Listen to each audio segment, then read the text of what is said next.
Hi, my name's Jackson. I'm making this video from my kitchen in Santa Fe. I just saw on the WorldTeach site a few minutes ago that an applicant can attach a link to a video along with the personal statement, so I'm going to do that. And I thought I would just tell you an anecdote about my friend Santiago. He's the one I mentioned in my application who's from Ecuador and with whom I lived for 2 years in college. But we were friends throughout and we lived close for all four. Let's see, what should I say about Santi? I'll call him Santi from here on because that's normally how I refer to him. He refers to me as Jackie. Anyway, when he first came to the U.S., his English was kind of cute, not bad, but there were the normal blurry things that he hadn't quite gotten, which are second nature to a native speaker, and he improved a lot throughout the 4 years, and I think I helped him a great deal in that respect. As soon as he realized, I really enjoyed writing and I wrote a lot and I listened well and would look at his essays. He started handing them off to me and asking me for advice and also to edit them, which I did. And, most of his errors were fairly superficial because he'd been speaking English for a long time in high school. He went to a private high school in Ecuador where some of the curriculum was in English and some in Spanish. But some of the errors were deeper and more fundamental to differences between the languages. And one that comes to mind is that I think feeding in from the tendency or the allowance in Spanish for stringing multiple verbs together in the infinitive, like hacer, correr, disfrutar, whatever.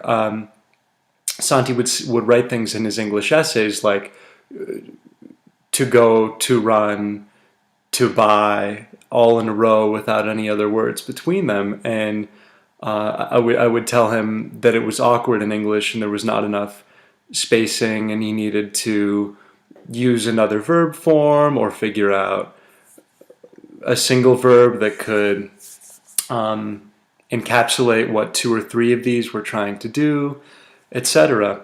And with these more fundamental issues, there would usually come a point in our conversation where Santi would say, but why? Why is that the case in English?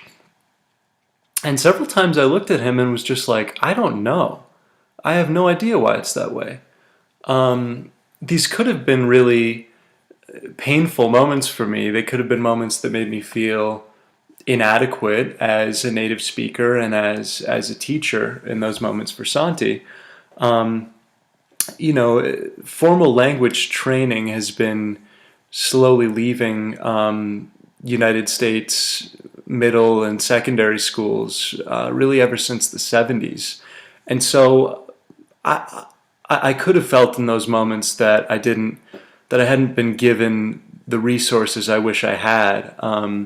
The ability to say to Santi, what's happening here is that the subordinating conjunction should be doing blank, and I had just not been given those tools.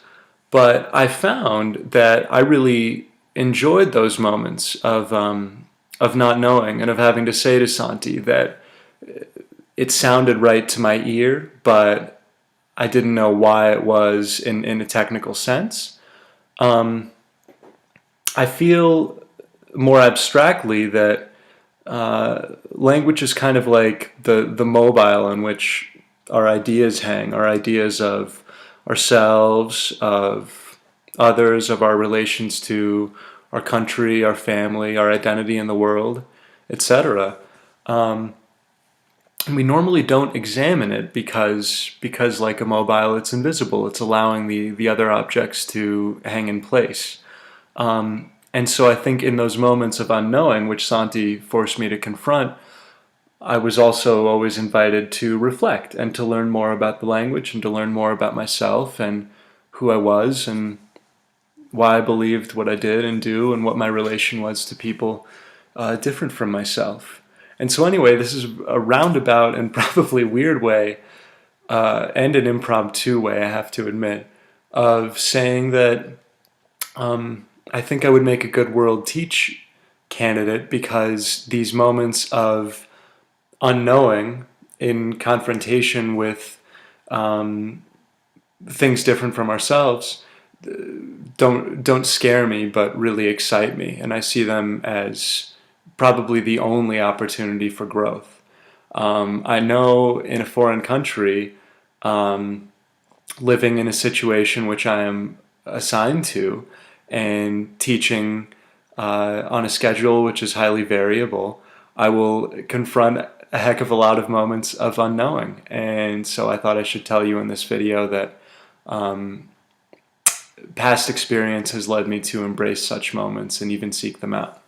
Thank you. Bye.